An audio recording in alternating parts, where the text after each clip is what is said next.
hi there friends, and you are our friends. We welcome you once again to Outreach Art's production of Behind the Canvas. I am your host John Morris, and welcome to the show that brings you exclusive photos, exclusive videos and exclusive stories of the people behind the canvases as well. We share with you commissioned paintings and the stories behind them, and today is such an exciting episode that I am delighted to bring to you as we bring this beautiful painting all the way to you from sunny Scotland. Welcome to today's show. Well, hi there folks, and today's episode comes to you from sunny Scotland, and it features beautiful the Pussycat, who was commissioned by Kerry Deane of Watsonville, California, USA, and there's got an amazing story behind it. I am delighted to bring this painting to you. Kerry is one of the most lovely ladies that I've ever had the privilege of working with, and in today's episode I want to show you a little bit on how we put the final touches to Princess, but I want to tell you the story here. Kerry got in touch with me, as you may imagine, earlier on this year and asked me to do a special painting of her beloved Pussycat. She sent me a few photos through, and instantly I could see that this was going to be a very different style of cat. Now the reason being is because you can see here there is literally markings here, there and everywhere, whereas with Raven, who we covered in episode 2, it's all black cat and you've got to put some highlight on here and there. We looked at a couple of other cats as well that I've done over the series, maybe the white cat, maybe you know, different colours and things. This time, these Pussycat had markings literally all over the place, which did make for a really interesting experience, but the way that I was able to get around that was to mix different colours on the brush, tap into them, and then literally just give upward strokes, and the canvas was pulled off the paint exactly as it wanted to do so, and it was an absolute pleasure and a privilege to put this one together. Things that I love about this painting, honestly, have to be the eyes. The eyes literally are the windows to the soul, and you can just imagine what this cat is looking at and what it's thinking at the time. It's like, oh, the sound of silence, there's so many things going on, listen to the birds, and so on and so on and so on. But it's just so much warmth and so much eyes. You've heard me talk about it before, that the warmth of the eyes really come when the pupils are quite wide, not when they're dilated, and it's really important as an artist to get that and to have that feeling and emotion. I love the fur as well. Again, mixed with a 1/4" brush with a little bit of grey on one side and more white on the others, and it's those small downward strokes that really bring the fur to life. I also love the mouth. I've got to be honest, I really do. I look for these small details, and this is what really helps me to fall in love with a painting like this. We've got a few stages that I want to show you, but I want to take you now to Kerry, who can tell her side of the story and also show you the reaction when she opened up this parcel. Enjoy. This is it. Let's see here.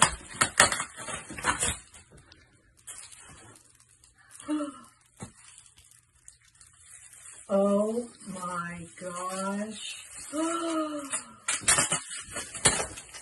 me take the paper off here.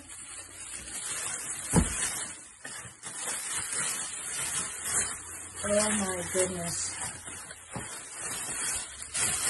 Oh my goodness.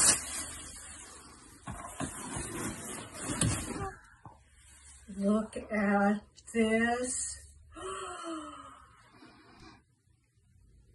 I can't even believe it. Oh my goodness. It looks exactly like him. It looks, oh, I'm getting kind of emotional here.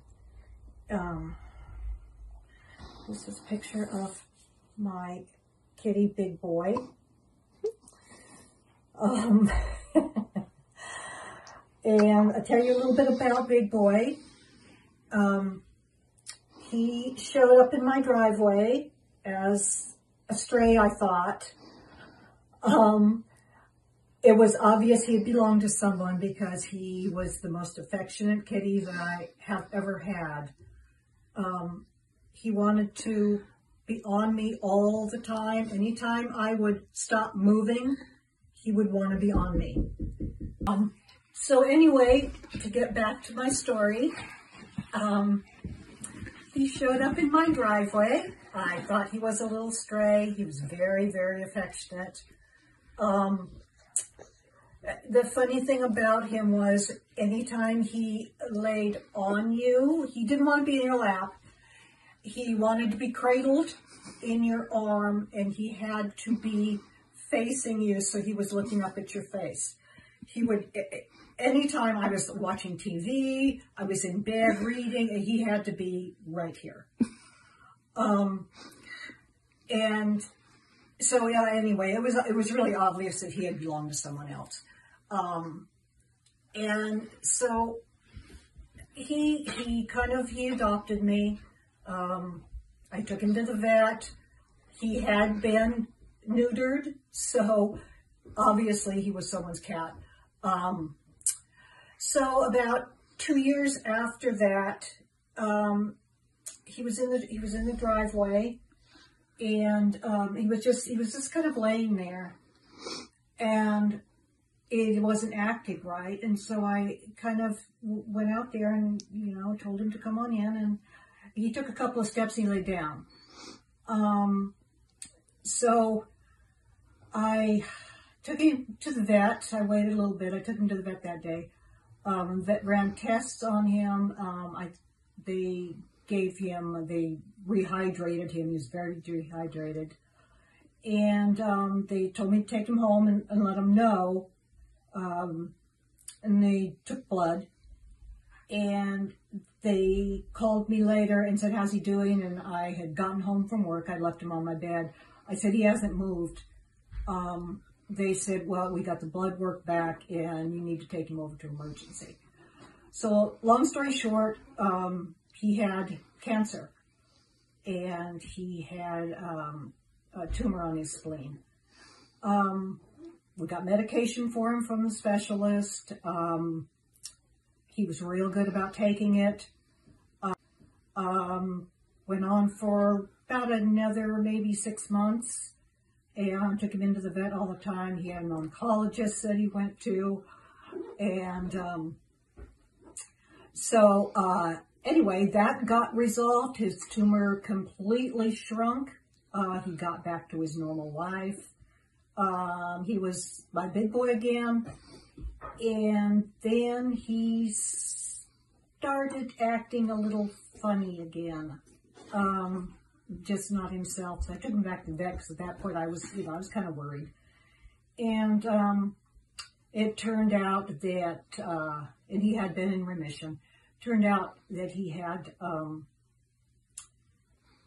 cancer again, and I can't remember the kind it was, but it's really a pancreatic maybe. Anyway, it's something that's it's a really bad one.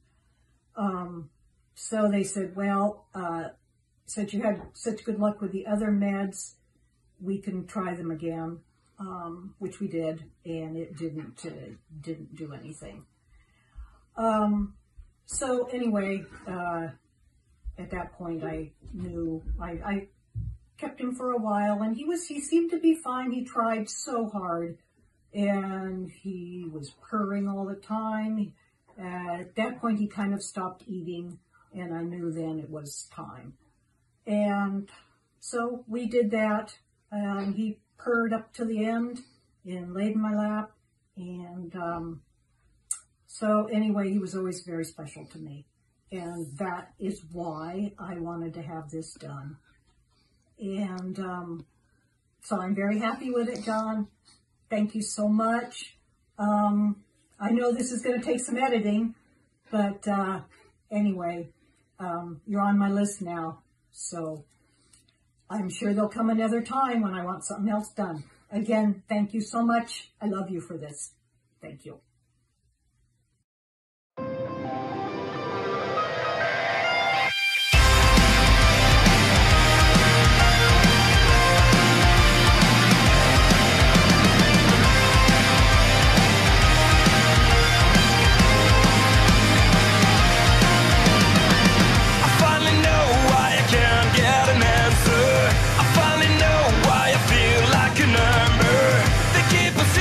Into their mind.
canvas done and in the bank. We really hope you've enjoyed this, and if you have, feel free to like, share and subscribe. Tell a friend, because it's how our little business grows and how you really help our channel as well. If you would like to support us, you can do it at patreon.com/outreachart, and you can do that and get some amazing content that you will not be able to find anywhere else. Exclusive discounts, vouchers and previews on so much of my material that's there as well. See it before anybody else, and exclusive discounts on art teaching as well. And speaking of art teaching, we need to throw it over to our sponsors now at outreachart.org, the best at what they do in online art courses because they understand their students. They put together custom-made art courses that were, it's incredible, honestly. From the start to the finish, you will learn amazing techniques, you will learn how to put together amazing paintings, and they're adding to their library all the time, and I'm one of the teachers. So you get to hang out with me as well for a couple of hours while I teach you how to paint from start to finish.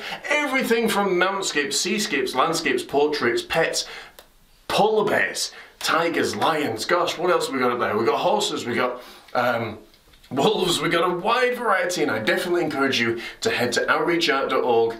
If you do nothing else, sign up to their mailing list because you can get amazing special offers as well that you will absolutely love and are available nowhere else. So folks, that's going to do it from us here in sunny Scotland, sending smiles from our face to yours wherever you are in the world. Take care, God bless. Until next time, I have been your host, John Morris. This has been Behind the Canvas, and I will see you next time.